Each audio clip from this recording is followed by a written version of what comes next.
नमस्कार।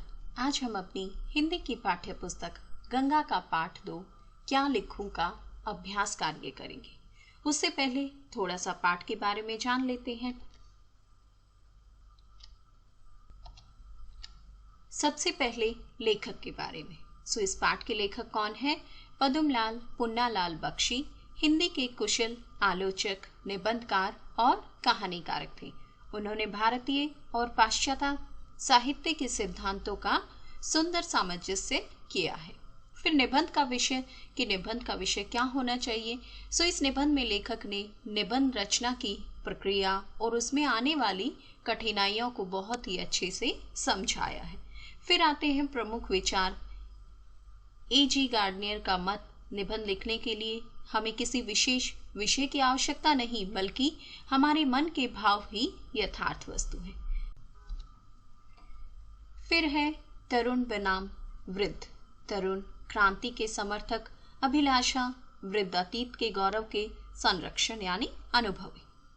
समाज सुधार, हर युग में सुधारों की आवश्यकता बनी रहती है, क्योंकि जीवन में नए दोष उत्पन्न होते रहते हैं। इसीलिए निबंध शैली, एक अच्छी निबंध शैली क्या होती है? आदर्श निबंध संक्षिप्त, प्रभाव में और वाक्य एक दूसरे से संबंधित होने चाहिए। तो चलिए अब अभ्यास कार्य करते हैं। सबसे पहले है रचना से संवाद, यानी मेरे उत्तर मेरे तर्क। आपको कुछ प्रश्न दिए गए हैं, आपने उनके सटीक उत्तर चुनने हैं और साथ में क्या है, आपने ये भी बताना है कि आपको ये उत्तर उपयुक्त क्यों लगे। पहला प्रश्न है, हेड टांगने के लिए कोई भी खूंटी काम दे सकती है। असली वस्तु है हेड, खूंटी नहीं। निबंध में हेड और खूंटी का उल्लेख किस भाव को सबसे अधिक उजागर करता है? इसका सही उत्तर क्या है? विषय से अधिक लेखक के भावों की प्रधानता को दर्शाना। क्यों? तर्क दिया है। लेखक A.G. गार्डनियर के हवाले से स्पष्ट करते हैं कि निबंध में विषय यानी खूंटी मात्र एक बहाना है। मुख्य वस्तु लेखक के लिए अपने हृदय के आवेग और मनोभाव होते हैं, जिन्हें वह किसी भी विषय के सहारे व्यक्त कर सकता है।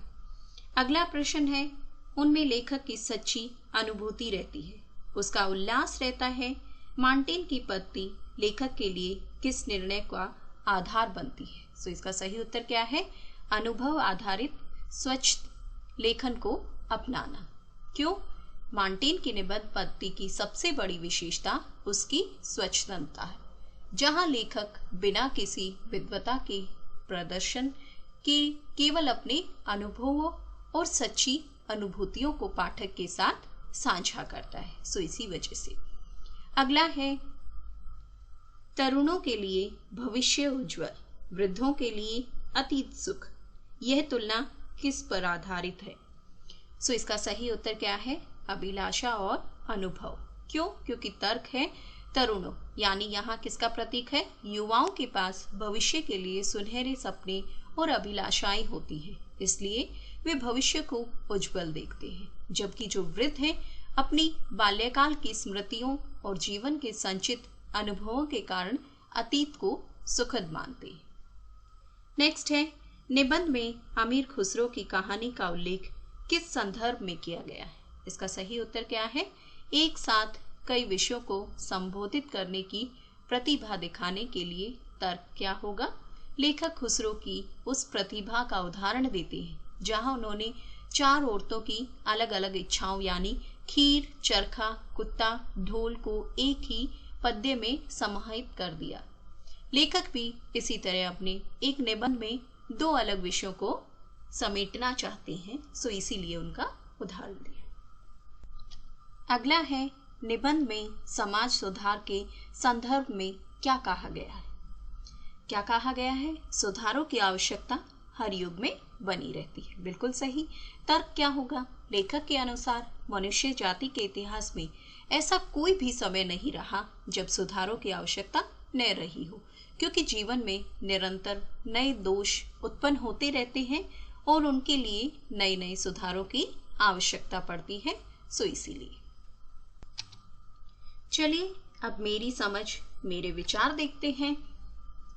आपने क्या करना है, इन प्रश्नों की कक्षा में चर्चा करनी है और उसके आधार पर उत्तर लिखने हैं। पहला है, निबंध लेखन के विषय में A.G. गार्डनियर और लेखक के विचारों में क्या अंतर है। सो दोनों के अंतर आपने अच्छे से समझाने हैं। सो फर्स्ट हम लिखेंगे A.G. गार्डनियर का मत एंड देन लेखक का।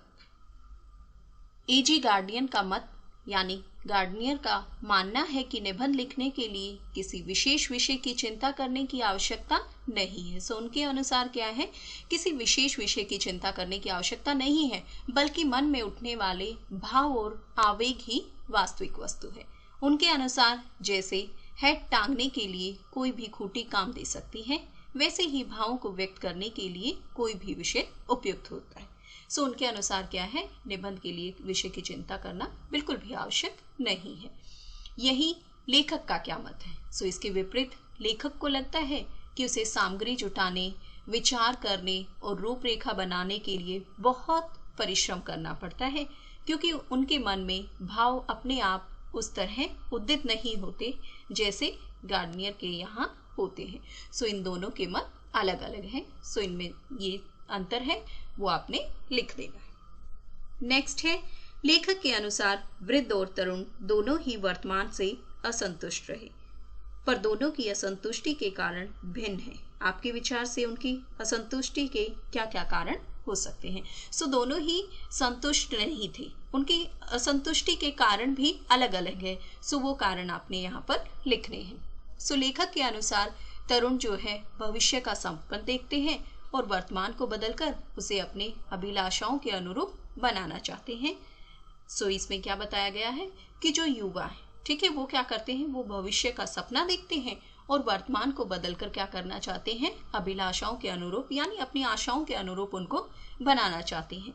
जबकि जो वृद्ध हैं अतीत के गौरव के संरक्षक होते हैं और बीते हुए सुखद समय की यादों को वर्तमान में देखना चाहते हैं। सो दोनों एक दूसरे के बिल्कुल विपरीत हैं। तरुणों के लिए भविष्य उज्जवल होता है और वृद्धों के लिए अतीत। इसी कारण दोनों ही वर्तमान काल से सदैव शुभ और या असंतुष्ट रहते हैं, क्योंकि वह उनकी इच्छाओं की पूर्ति नहीं करता। सो यही कारण है कि वो क्या है, असंतुष्ट है, संतुष्ट नहीं है।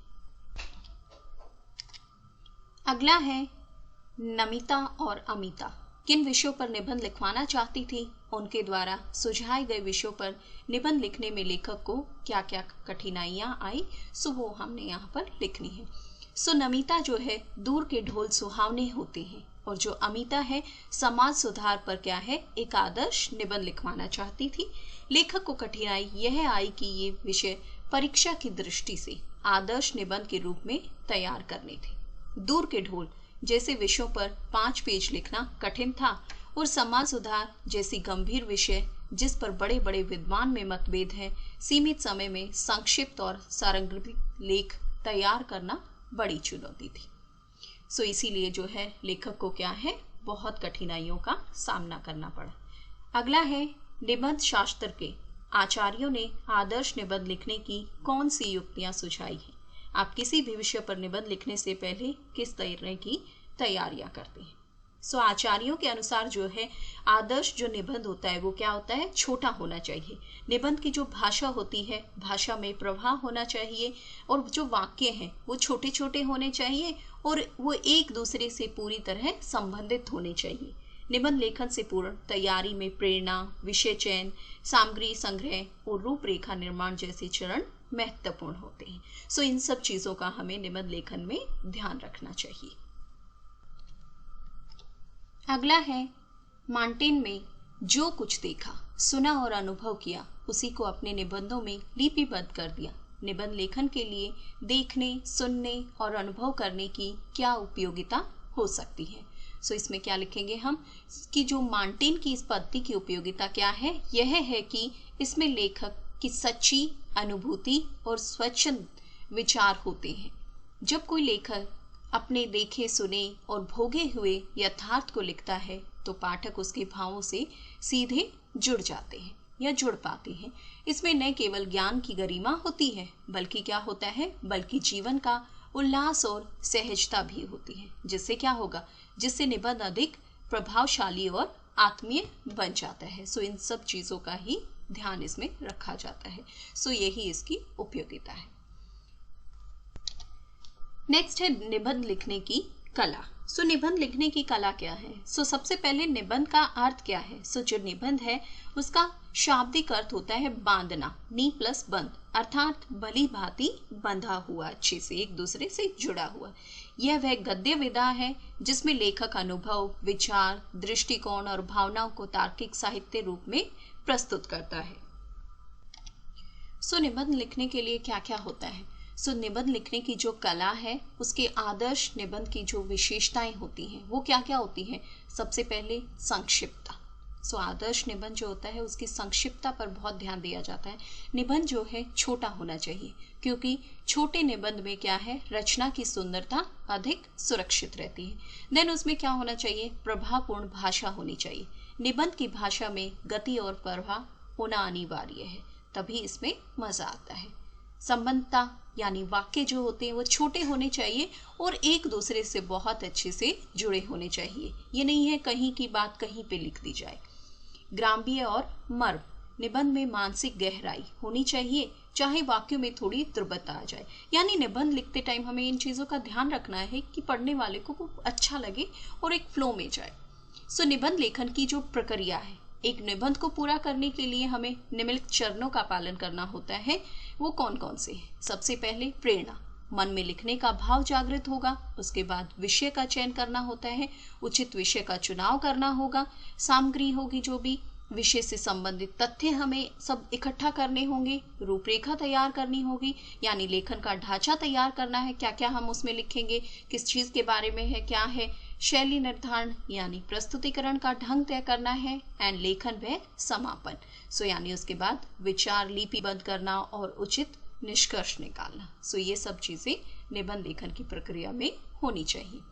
सो लेखन की जो है विविध पद्धतियां होती है।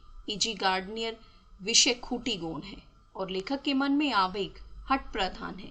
किसी भी साधारण विषय पर स्वच्छ होकर लिखा जा सकता है। यानी E.G. गार्डनियर के अनुसार क्या है, किसी भी विषय पर हम आजादी के साथ जो है आजाद होकर अच्छे से निबंध लिख सकते हैं।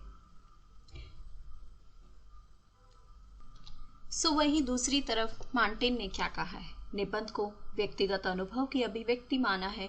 जो कुछ देखा, सुना, अनुभव किया या जो सच्ची अनुभूति और उल्लास के साथ लिख देना क्या है, निबंध की कला को श्रेष्ठ बनाता है।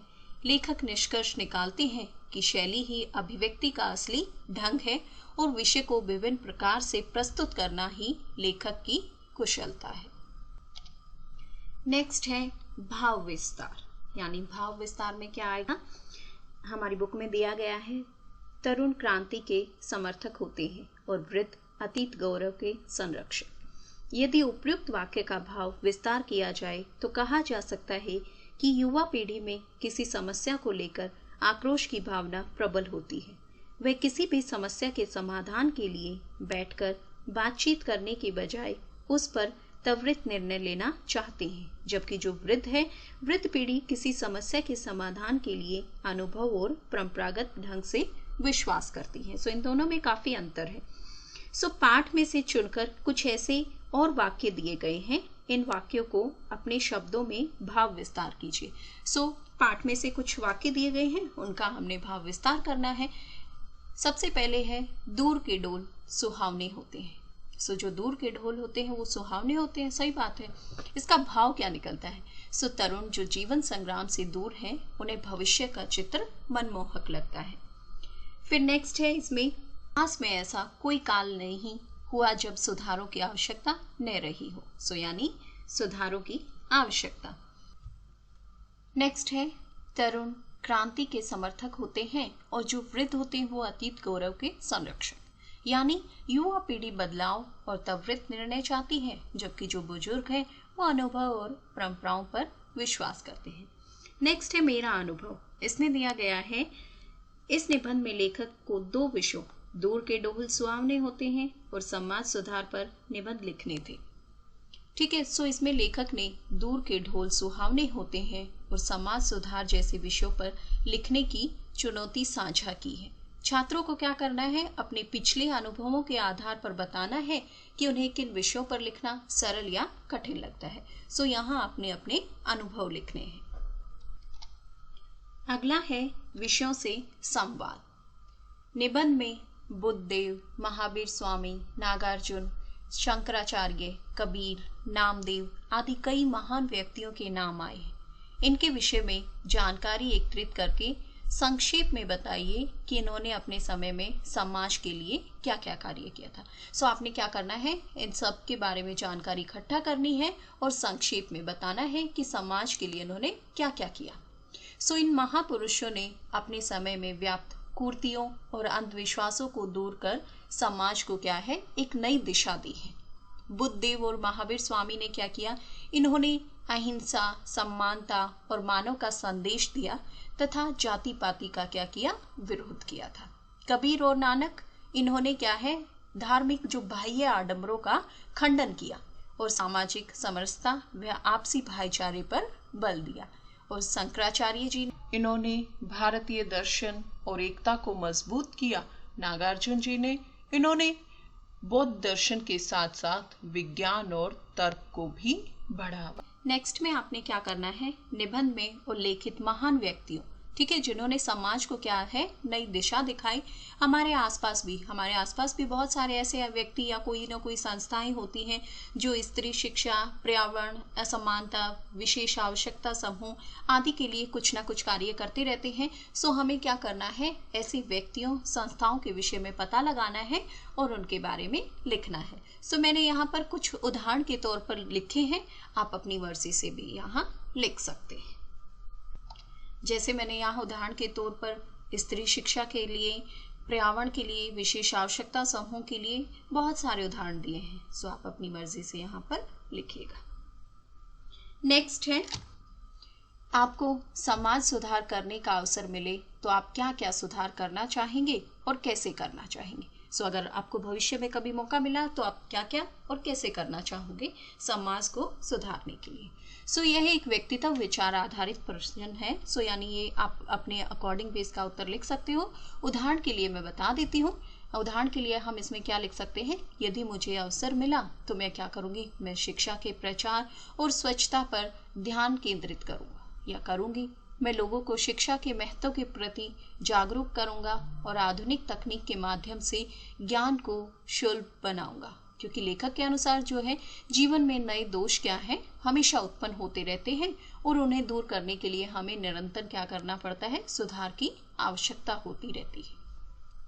नेक्स्ट है, भारतीय ज्ञान साहित्य में अनेक स्थानों पर नैतिक, आध्यात्मिक और व्यवहारिक जीवन में संतुलन की बात की गई है।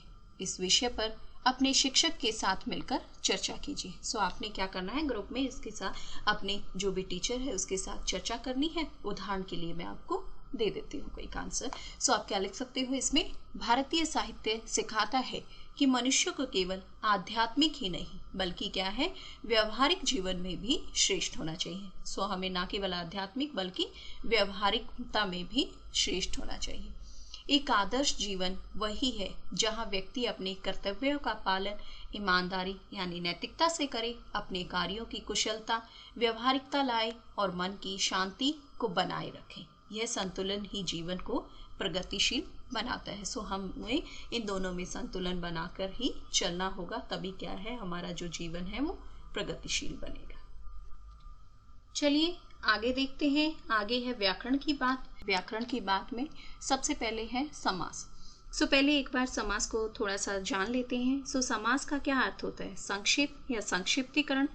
समास में क्या होता है, दो या अनेक शब्दों के मेल से एक नए शब्द की रचना होती है। जैसे फॉर एग्जाम्पल गंगा प्लस जल, गंगा जल। सो इस प्रकार समास जो है वह शब्द रचना है जिसमें क्या होता है, दो या दो से अधिक अर्थ की दृष्टि से परस्पर स्वतंत्र संबंध रखने वाले स्वतंत्र शब्द रचना के अंग होते हैं। या अगर सीधी भाषा में कहें तो दो या अधिक पदों के मेल को क्या कहते हैं, समास कहते हैं। समास में प्राय दो पद होते हैं, ठीक है। पहले पद को हम पूर्व पद कहते हैं और दूसरे पद को उत्तर पद कहते हैं। जैसे गंगा जल। सो जो गंगा होगा वो क्या कहलाएगा, पूर्व पद, और जो जल है वो क्या कहलाएगा, उत्तर पद। फिर समास के भेद। समास के कितने भेद होते हैं? इसके 6 भेद होते हैं। तत्पुरुष, कर्मधारय, द्विगु, बहुव्रीहि, द्वंद्व एंड अव्ययी भाव। सो जो तत्पुरुष समास होता है उसमें क्या होता है? इस समास में उत्तर पद प्रधान होता है और पूर्व पद क्या होता है? गौण होता है। एंड समास की रचना में समस्त पदों के बीच में आने वाले कारक चिन्हों का लोप हो जाता है। ठीक है। ऐसे ही कर्मधारय समास। कर्मधारय समास में क्या होता है? पूर्व पद या तो विशेषण, उत्तर पद जो होगा वो विशेष्य या उपमेय होता है। फिर आता है द्विगु समास। जिस समासों का पूर्व पद क्या होगा? संख्यावाची होता है, वहां क्या होता है? द्विगु समास यानी नंबर होता है। बहुव्रीहि समास। बहुव्रीहि में क्या होता है? इसमें दोनों पद गौण होते हैं तथा कोई तीसरा पद प्रदान होता है यानी अन्य पद प्रदान होता है। द्वंद्व में क्या होता है? दोनों ही पद प्रदान होते हैं तथा दोनों क्या होते हैं? मेन होते हैं। अव्ययी भाव में क्या होता है? पूर्व पद जो होता है वो अव्यय होता है और अव्यय जो यानी किसी क्रिया विशेष का काम करता है। सो अब हमने क्या करना है? निबंध में ऐसे अनेक सामासिक शब्द आए हैं, उन शब्दों को ढूंढकर उनका समास विग्रह करना है और उनके समास का नाम लिखना है। सो हमने क्या करना है? इसमें एक समास दिया गया है। एग्जाम्पल के लिए, उदाहरण के लिए है निबंध शास्त्र। सो इसका विग्रह क्या हो जाएगा? निबंध का शास्त्र।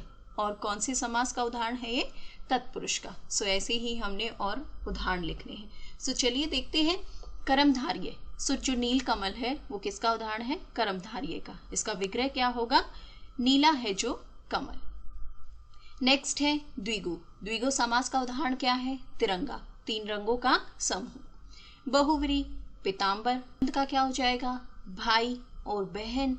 अव्ययी भाव यथाशक्ति, विग्रह हो जाएगा शक्ति के अनुसार। सो इस प्रकार से हमने इनको करना है। सो अगला है हमारा उपसर्ग और प्रत्यय। सो उपसर्ग क्या होते हैं? जो शब्द के आरंभ में जुड़कर क्या है? अर्थ में विशेषता ला देते हैं, उन्हें क्या कहते हैं? उपसर्ग। एंड प्रत्यय क्या होते हैं? शब्द के अंत में लगकर उनके अर्थ में विशेषता उत्पन्न कर देते हैं, उनको हम कहते हैं प्रत्यय। सो उपसर्ग के उदाहरण है जैसे दुर प्लस बोध, दुर्बोध। वैसे ही अन प्लस आदि, अनादि। एंड प्रत्यय के उदाहरण है सुधार प्लस क यानी सुधारक, कठिन प्लस आई, कठिनाई। सो इसमें हमने क्या करना है? निबंध से हमने कुछ उपसर्ग और प्रत्यय वाले शब्द ढूंढने हैं और अपनी पुस्तिका में लिखने हैं। आगे क्या करना है कि नीचे क्या है? कुछ वाक्य दिए गए हैं। सो उनमें क्या करना है? हमने उचित उपसर्ग या प्रत्यय लगाकर पूरा करना है। जैसे निबंध लिखना बड़ी कठिन की बात है। सो इसमें क्या आ जाएगा? कठिनाई, कठिन प्लस आई यानी कठिनाई की बात है। वर्तमान से दोनों को ब्लैंक यानी संतोष होता है। सो इसमें क्या बन जाएगा? असंतोष होता है। वाक्य में कुछ क्या चाहिए? स्पष्टता भी चाहिए, क्योंकि यह स्पष्टता या बोधगम्यता ही गंभीरता ला देती है। सो इस प्रकार से हमने क्या है? उपसर्ग और प्रत्यय से अपने सेंटेंस कंप्लीट करने हैं। फिर नीचे दिए गए शब्दों में क्या है? उपसर्ग या प्रत्यय लगाकर नए शब्द बनाकर हमने लिखने हैं। सो इन्होंने यहाँ पर कुछ एग्जाम्पल दिए हैं, कुछ वर्ड्स दिए हैं जैसे मधुर, सुधार, सुंदर, गति, समाज। सो इन्होंने एक उदाहरण दिया है कि हमें कैसे बनाने हैं। जैसे मधुर यानी मधुरता, मधुरमय, सुमधुर। सो इस प्रकार से हमने और वर्ड्स बनाने हैं। सो ये हमारी बुक में उदाहरण दिया गया है। आगे क्या हो जाएगा? सुधार। सुधार का हम क्या बना सकते हैं? सुधारक, सुधारना, असुधार। सुंदर, सुंदर का सुंदरता, सुंदरी, असुंदर। गति, गतिशील, प्रगति, अगति। समाज, सामाजिक, सामाजिकता, असामाजिक। सो इस प्रकार से हमने बनाने हैं। आशा करती हूँ आप सबको अच्छे से समझ आ गया होगा।